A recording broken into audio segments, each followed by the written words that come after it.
We're on a mission. See the biggest blockbusters of the last 50 years. Exactly how they were meant to be seen on the big screen. Welcome to Sold Out.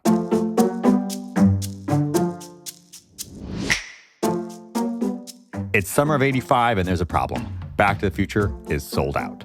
So we're stuck all day at the theater. While we wait for that headliner, we're going to watch everything else. I'm Ian, your host and cinephile, and maybe the best person to go to a double feature with. I've spent my whole life dissecting every frame from forgotten B movies to the classics. Always searching for that overlooked gem or that movie that's so bad that it wraps back around to become legendary. And I'm here with the only guy in the world that I would spend all day at the theaters with, Michael Smith. I'm Michael, the other half of the Sold Out cinematic duo. For a couple of decades, I have been arguing passionately, maybe even stubbornly, about why the movies that I love should be the movies that you love. Whether we're talking these big blockbusters, an indie darling, awards bait, I've got a take, and I am willing to defend that take to the final frame. All right, sellouts. This is the first weekend where I pick a movie, Michael picks a movie, and then we pit them against the headliner. We're here in this 1985 hot summer weekend to see Back to the Future. But we had to pick two other movies to watch while we waited for a showing that wasn't sold out.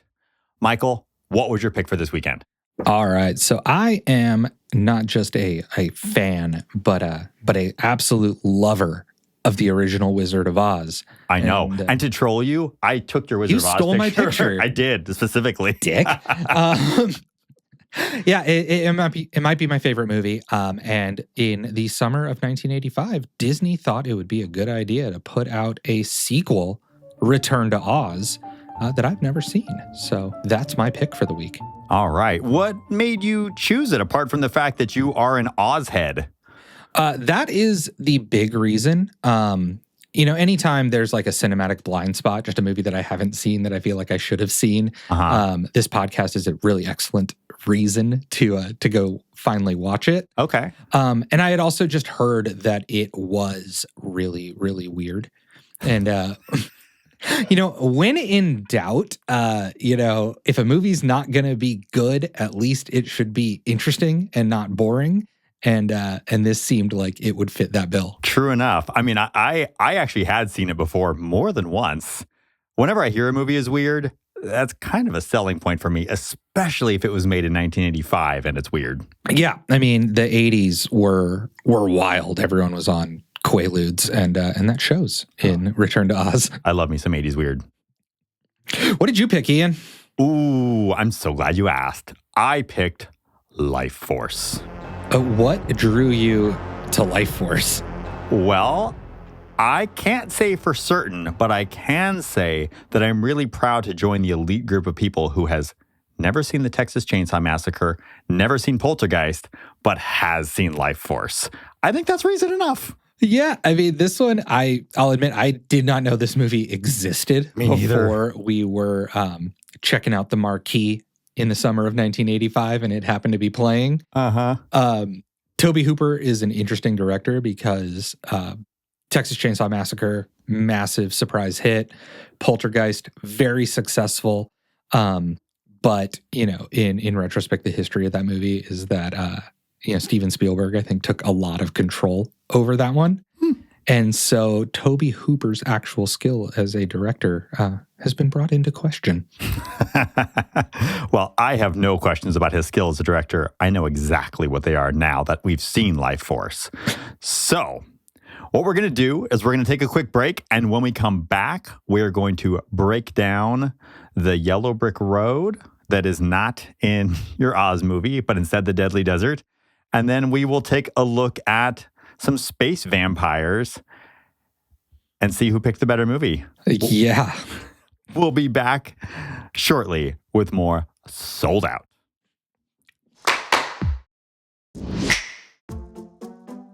Welcome back to Sold Out. We tossed a coin on the break to see who's going first.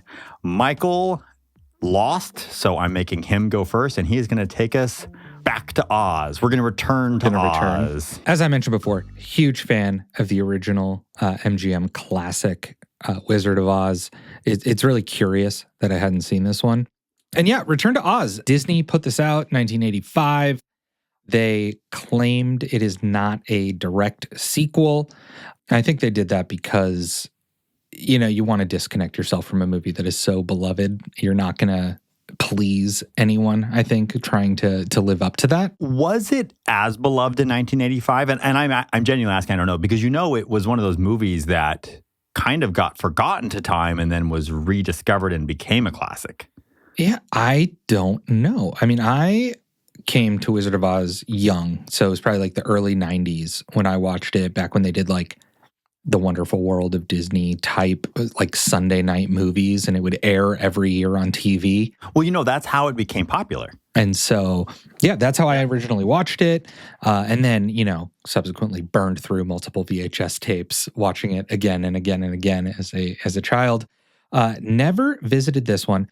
But I think this one kind of is a direct sequel, right? It takes place 6 months after the original, after Dorothy's first visit to Oz. And her Aunt Em and Uncle Henry are very concerned about Dorothy because she's obsessed with this land of Oz that she visited and after that tornado, right? And they think like, she hit her head, had a weird fever dream, thinks it's real. She's a bit delusional. I mean, aren't they right? We don't know. We don't know. Which actually brings me, I think, to the clip that I have pulled for this movie, which is really the moment where I realized that I was not in for a whimsical musical adventure, but something quite different. Just how did you get back from Oz? With my ruby slippers. Uh-huh. And exactly, how did that work? You put them on, and you click the heels 3 times. And then you said, "There's no place like home." Dorothy, where are those slippers now? Dorothy? I lost them. They fell off on the way back. I think I know just the thing to cheer Dorothy up. This electrical marvel will make it possible for you to sleep again. And it will also get rid of all those bad waking dreams that you've been telling me about. They're so concerned about Dorothy that they bring her to a hospital, an insane asylum, to see a psychiatrist who's going to cure her delusions with electroshock therapy.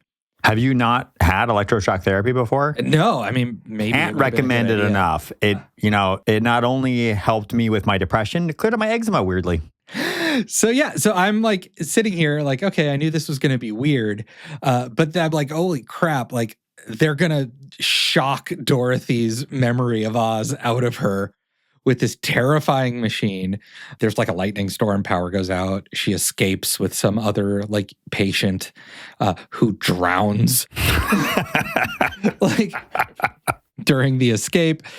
Dorothy ends up back in Oz, and it is not the Oz we know and love at all. Both because they chose a very different production design than the original, and also because things have not been going well in Oz since Dorothy's last visit 6 months prior. And so this movie, I mean, like, just to kind of get down to it, like, it is just this terrifying fever dream of a movie. The original movie had the Wicked Witch. She's green. She's probably scary as a kid, but as far as movie villains go, like, they're not going to give me nightmares as an adult. Princess Mombi, who is a witch with interchangeable stolen heads. I'm curious what the benefit of having interchangeable stolen heads is. I was actually very confused as well, because if, like, she doesn't remember something from changing heads, is it still, like, I think it's just there to scare me, because you have this Did it scare you? Terrifying woman who's oft headless, taking heads out of a collection, plopping them on to change, I don't know, her look, her personality. I'm not sure what the utility is here. Faster than getting a blowout. I suppose. And then her sidekicks are like Jack Pumpkinhead, which is like a creepier redux of the Scarecrow. You have TikTok, who's a robot army that seems very ineffective. You have the Gump, who is a like taxidermied head of a moose-like creature that they give a sofa so that he has a body. Shit's weird. And palm fronds to fly. Yeah, it's really weird. You had mentioned that instead of a yellow brick road, there is a yellow brick road. It's destroyed. Yes. And so instead there's this deadly desert where if you touch the sand, you turn into sand. How much do you love when the wheeler touches the sand and dies? How nonplussed all the other wheelers are. Yeah, it is like a world where death is not an aberration. Like bad stuff happens. Everything is creepy. Even the good guys are scary. Like this movie, it's so fucked up. This movie was like watching a Final Fantasy game. So the chicken has a kill, like one-hit kill, but he only has a 30% chance of killing. I think that the Gump, high-end magic skill, right? But probably immune to any kind of status effects. Yeah. And so, yeah, you watch this movie and most of it is just a plot that's driven by getting them to like other weird places in Oz with new terrifying creatures and set pieces. This movie is not a masterpiece by any stretch. But it sort of passes the test that I kind of gave it when picking it, which is it's not boring. It's so weird and just discomforting and odd that the more I can remove it as a follow-up to the original and just enjoy it on its own terms, I had a pretty good time with it. I think for me, this movie joins that rarefied air of like Labyrinth, Dark Crystal, never-ending story. It's not an Oz movie. It's a weird 80s like fever dream children's story. And a lot of these types of movies were coming out at this time. And I genuinely have a soft spot in my heart for them because they kind of feel like movies that don't give a fuck what you think about them. And what's weird to me, like in retrospect, is like this movie came out in 1985. It's only 8 years removed from Disney getting cold feet and not being willing to release Nightmare Before Christmas under their own banner. I mean, it might be the reason why. And so like watching this and just how just like absolutely bizarre it is and weird and uncomfortable and not brand friendly at all for Disney. It makes, Tim Burton seem quaint and whimsical and childlike and easy to digest. By the way, I did look it up. Wizard of Oz started becoming popular in 1956 when it started airing. Okay. So yes, it was much beloved by 85. I assumed it was, but I know that it is one of those movies that when it came out, kind of got missed and then now has become, top 10 of all time. Yeah, I mean, it came out in 39. I think everything was overshadowed by Gone with the Wind in 1939. Directed by the same people. Yeah. On the same lot. Which is weird. It's such a strange story behind there. If you don't know it, look it up. We're not going to go into it. No, not going to look into it. But yeah, there's plenty of stuff on the internet about Gone with the Wind and Wizard of Oz. Yeah, and so like every time I try to compare it to the original, like that's where I have problems with it. Fairuza Balk, who plays Dorothy in this, is no Judy Garland. And I think they get the characters, like personality is very different. Mm-hmm. And so like it doesn't work as a follow-up to the original at all, in my opinion.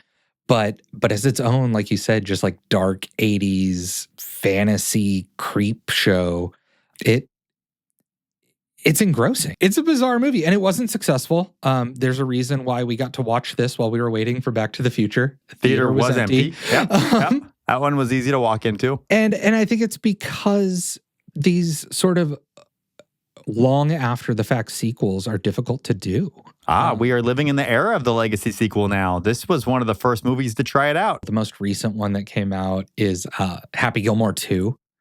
I thought you were going to say Freakier Friday, but yeah. Freakier Friday. We literally have two that just came out. That are like currently like in the kind of pop culture of the moment. And people love them. And those do the exact opposite of what this does. Those are very close to the original. This not only resists nostalgia, but is actively fighting against it. It's adversarial almost to the movie that it's following up. I will say for that reason, I actually really admired it. All right, let's shift gears. We've covered the Return to Oz. let's jump into Lifeforce. Yeah, let's talk Lifeforce. Ian? Yeah, this is my pick. So as I mentioned, I am really, really proud to join that rarefied group of people who've never seen Poltergeist, never seen the Texas Chainsaw Massacre, but now has seen Lifeforce, which prior to us choosing these movies, I did not know it existed. And I'm so pleased to know that it exists now, because what if vampires, but also aliens, but also zombies, but also psychosexual thriller. And you know what? Just throw an insane asylum in there too with Patrick Stewart. That's the pitch, and I'm in. This movie is, it is straight up so bad that it's good for me. I think that I was trying to figure out whether it was an alien knockoff initially. It looks like one. It looks like it wants to be one, and then it decides that it doesn't.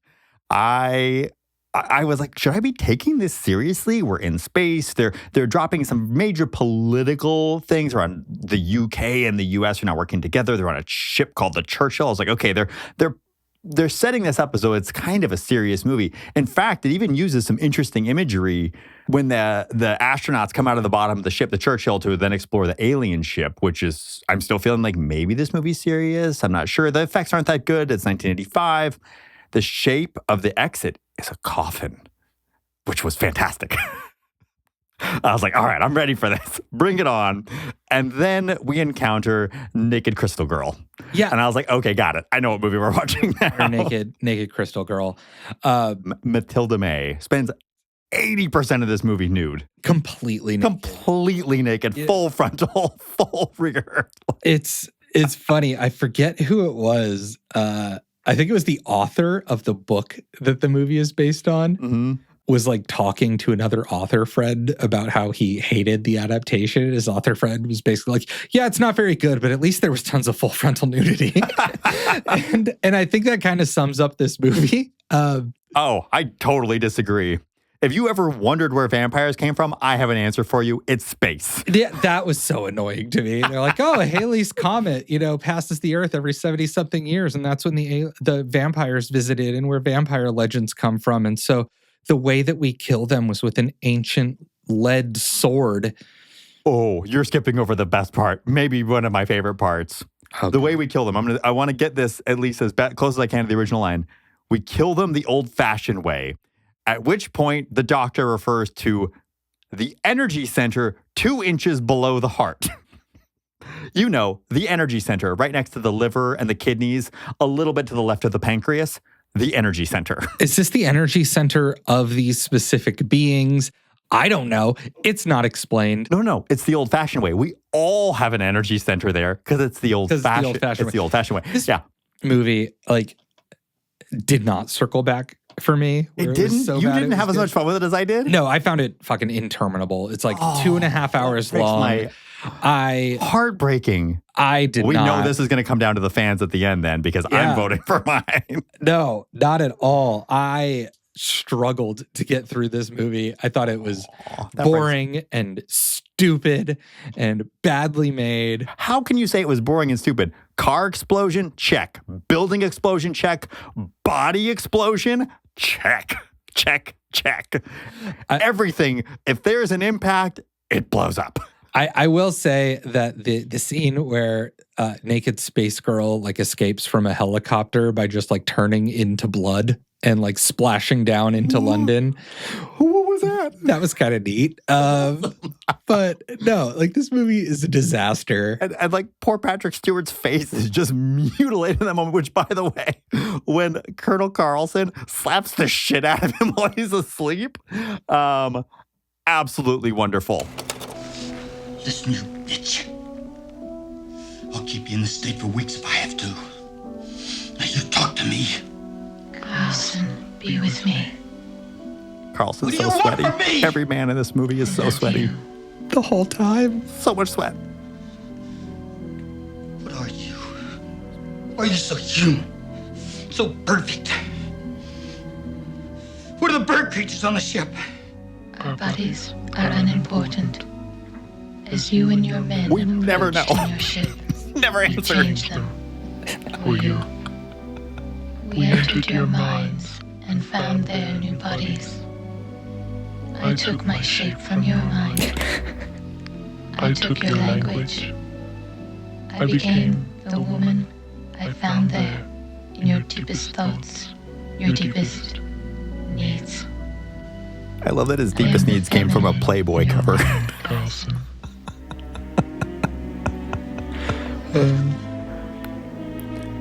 This scene is sort of illustrative. Where's your body? Let me go! Let me go! Let me go! Let me go! I've never seen a movie that hates women more and that I was so willing to forgive it for doing it. Yeah, I mean, so when they first find Naked Space Girl, who I believe is credited as Space Girl. Is she? Yeah. Like, she's unconscious, like, in this, like, weird space sarcophagus thing. There are two men there, too, which, like, are barely mentioned in the movie. Well, and the two men are conveniently, all of their parts are obscured on screen, but not hers. They're not doing full frontal. And Carlson's like, oh, she's perfect. And I'm like, oh, this guy's a fucking creep. Oh, everything he does around her is so creepy. And then you find out, like, well, that's on purpose. It's because she's enchanted him by because being he has no control over his behavior ideal. when he's around a naked, beautiful woman. That is the thing. This whole movie, they're like, do any women have speaking parts other than her, the most evil creature in the world? And every single man can blame all of his bad behavior on her. Yeah, and I mean, even the movie, like, there are lines where, like, they outright say, like, there's no way she'll escape. Who's not going to notice hot naked girl running around being hot and naked all the time? I know. This movie, honestly, is like, it's like an incel manifesto. It's like, beautiful women make us behave badly. If they weren't doing all the terrible things they were doing, we would actually be really good. And it's also a little bit of an incel fantasy in that my favorite is every time Kane and Carlson go somewhere, right? They do not wear uniforms. They do not carry IDs. And they walk into military facilities. They walk into insane asylums. They don't need anything. They just say who they are and they are welcome in with open arms. It is amazing. Oh my God. I can't believe you like this movie. I had so much fun with it. Sir Isaac Newton being hung and framed on the spaceship. We like science. Here's science. I like movies. Here's my movie poster. I like science. I'm going to put it on a spaceship where every single gram of weight matters, but they have a framed photo, or I guess not photo, picture of Isaac Newton. On the Churchill. We like England. We like science. Yeah. Hooray. I'm glad you had a good time. Oh my God, I had a fucking blast with this movie. I could not have been happier after having already seen Return to Oz. And I like Return to Oz. I will tell you, so pleased to see Lifeforce this weekend with you. All right, let's take a break. And when we come back, we'll discuss who picked the better movie. And you all sellouts will get an opportunity to also chime in on who you think picked the better movie. It was me. But the question will be, did we miss out on a universe where the Gump roped to a couch should have been in the Smithsonian instead of the DeLorean? We'll be back shortly with more Sold Out. Welcome back to Sold Out. Ian, you and I just finished talking about whether or not we liked creepy scarecrows more than space vampires. Slash zombies. Slash aliens. Yeah. We disagree Slash Playboy here. models. What do you think? Which of these was the better movie? Which one of these deserved the bigger audience? Lifeforce. I liked both movies. I actually was really happy to watch both of them. But Lifeforce was just one of those movies that I will show it to other people because of how fucking ridiculous it is and how unseriously it takes itself. I actually really appreciate it for that. Really? See, I had a different experience. Like, I thought that the movie took itself too seriously, wasn't all that fun. Took itself too seriously? Yeah, I think it's, I don't know, it's ridiculous. It's way too long. Return to Oz is also longer than I was going to say they're both too long. But I had more fun with Return to Oz. I think, like, when it comes down to movies that are fundamentally not very good, the stories are kind of mediocre. I thought Return to Oz had the more interesting set pieces, more interesting variety of characters. I had a better time inhabiting the world since I wasn't really engrossed by either story. And I think Oz is just it's a better sandbox to build your castle in. I will agree that Oz is a better sandbox to build your castle in. I don't know about the better set pieces. When he stabs the male vampire and the body literally explodes and blows Kane down the stairs, there's a better set piece than that. Like you're just a sucker for explosions. Like I'm a sucker for blow up. You're good. I'm a sucker for a body exploding due to the piercing of a sword. Like they don't even bother explaining why they explode. Well, because it hit the power center. Hit the energy center. That's right. Yeah, that's why.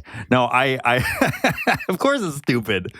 I mean, again, I want to be clear. I did not pick this movie because I thought it was stupid. I was like, oh, this is from the guy who made Poltergeist. I don't know anything about this film. I've done no research on it. Let's dive in. And yeah, I don't know. I laughed out loud so many times at this movie. Like hard, happy belly laugh, joy, spilled my popcorn everywhere, looked around at the theater to see if anyone else was having as much fun as I was. You were always frowning. There was no one in the theater to look to. There was no one in the theater to look to, and you just had no joy in your face. But yes, I will say, and I'm not saying it just to be a contrarian, I did have more fun with Lifeforce. I thought Lifeforce was fun as hell. Well, but what about the movie we actually came here for, right? The only reason we saw these two is because Back to the Future was sold out. We had to wait for a later showing. And Back to the Future, it not only, was the winner of the box office this weekend, it went on to be one of the 100 highest grossing movies of all time. It's a classic. It has theme park attractions. The DeLorean is, I think, one of those just pieces of sort of pop culture that anyone sees it, they know what it is, they know what it's from. I went to Monterey Car Week a couple weeks ago, and there was a DeLorean on display. My 10-year-old didn't realize that the DeLorean was like a real car. She thought it was only existed because Back to the Future was a thing. I mean, if you're 10 years old, that makes sense. And so, yeah, this movie, it's a classic. For, in my opinion, pretty good reason. I like Back to the Future a lot. Christopher Lloyd as Doc Brown is just, you want to talk about just someone who's like just a batshit crazy character who can't be reined in at all. He's all over the place. Every line is shouted with his arms waving. He is a human cartoon, and I love him for it. I get why this was a hit. Yeah, I get why it was a hit as well. I think, so there are movies that by being aired on TNT in the afternoon get better with time. Mm-hmm. Roadhouse. And then there are movies that get ruined by being overly exposed over time. Shawshank Redemption. And I think Back to the Future for me falls into the latter. Interesting. I've seen it too many times to enjoy it anymore. Like the beats are too familiar. I'll actually even say to a certain extent, A New Hope is a little bit this way for me too, where it was on too much. And because it was just on too much where you didn't see all of it, you just know parts of it, that there's nothing surprising or fun about it. It just kind of bores me. And I love Christopher Lloyd. I will watch Christopher Lloyd read the phone book. He did a very awesome guest spot this year in Hacks, or I guess it would have been this year, last year. And he's still fabulous. I loved him on Taxi. I loved his little role in One Flew Over the Cuckoo's Nest. Like, name a Christopher Lloyd role. Who Framed Roger Rabbit? Like, I'm always... That might be my favorite Christopher Lloyd, actually. Yeah, like I'm always here for that. But I get a little bit bored by this movie, and so... What about, like, in 1985, though? Like, we hadn't seen it, as many times as we have. We spent the day at the theaters. We're exposed to these movies. So you're saying, like, try to erase that experience with Back to the Future and say whether I like it or not? I mean, yeah, it's fun. It's a really fun movie. It's a super fun movie. You get some 50s nostalgia in the 80s, which everybody wanted that in the 80s. You have Michael J. Fox just doing a huge star turn as like the most charming Marty McFly. It's a really good movie. It's the movie that should have won the weekend. Like Lifeforce is not the movie that should have won the weekend. I do sort of wonder what the world would look like if Return to Oz had won, because Return to Oz, I think, was a movie that was more likely to perhaps have competed if they had taken a different approach. I think if Return to Oz had done a better job of being a legacy sequel, including, it should have been a musical. Yeah, I agree. I think if there were some catchy pop songs in there, that it might actually have done better. I think some of the scenes of Return to Oz that dragged wouldn't have if they just turned them into musical numbers. Yeah, exactly. But no, I think Back to the Future is great. I think it's a great trilogy. I can barely sit through the first one though because I've just seen it too many times. Weird history of Ian. We always love doing these. I was being homeschooled by like my neighbor. Oh. And as a field trip, we went to see Back to the Future Part 3. To learn about Old West times? I don't know why we went, but I don't care. I remember being ecstatic. I was so excited. I liked Back to the Future as a kid. And as a kid, too, was like my favorite movie because hoverboards. Yeah, I mean, Back to the Future 2 has like some of those like iconic set pieces that people remember. The 3D Jaws 27 poster or whatever that's there. It has the almanac that goes through time. It has your Biff Tannen becoming Donald Trump, weirdly predicting the future in a strange way. It's great. I love Back to the Future. It's one of those movies that I have a lot of nostalgia for. I also have seen it so many times that I did not have to like give it my full attention this time around because I know plot. I know the plot beats, point by point when they, enter a new scene and a new set. Like I know exactly what's going to happen. And yeah, I mean, maybe nostalgia plays into my enjoyment. Maybe it doesn't. But I do think that when we're talking about big blockbuster movies, what should win the weekend? It's that 4-quadrant. It hits that 4-quadrant thing. Everyone can enjoy this. There's something for everybody. So I agree. So we agree. The DeLorean belongs in the Smithsonian. Back to the Future is the movie that should have won the weekend. This is not always the case, but this feels like it's right in this particular instance. So we will post a poll on Instagram, as I mentioned. You can vote to say whether Michael did a better job of picking a movie this weekend with Return to Oz, or Ian did a better job with picking a movie this weekend with Lifeforce. And then whoever wins that poll, one of us will get to then pick the next year in movie we travel to. Who was your MVP for this weekend of the 3 movies? Of the 3, it's Christopher Lloyd. Okay. Because even if Back to the Future was a terrible movie, even if it was boring and didn't have interesting set pieces, you throw him on screen and just let him Lloyd all over the place, it's going to be a good time. And so I don't think it's even really a close contest. Matilda May for me. And that's an A for effort. Walking around naked. Would it have been Matilda May if she was wearing clothes, Ian? No, but it's not because the reason you think she had to be so uncomfortable for so long. Walking around naked like that in front of all those people, there's no way those sets were temperature controlled. She was probably too cold. She was probably too hot. Like, that had to be horrible for her. I will actually say for a very beautiful girl, she was weirdly non-sexual. That is true. Which is really hard to do. I would say that's actually an acting feat in and of itself. So, and then, my backup MVP is definitely the Gump. So the Gump? Yeah. The Gump is so silly. It makes no sense at all. And I don't know what it was doing there. I will say I love myself a good movie marathon. I like spending all day in the theater. Even if Lifeforce was not my cup of tea, I think these 3 movies all together definitely made for a very strange but enjoyable triple feature. Made me miss the 80s. Made you miss the 80s. Big time. You would never have an experience like that today. No. Everything today would have been very sanitized in comparison. Well, perfect. Well, thank you, everyone, for joining us on Sold Out. I hope that you had as much fun as we did with these weird movies. In the meantime, make sure stay connected with us. Follow us on Instagram, Threads, at soldout_pod. Subscribe to us on YouTube. That's where the fun happens.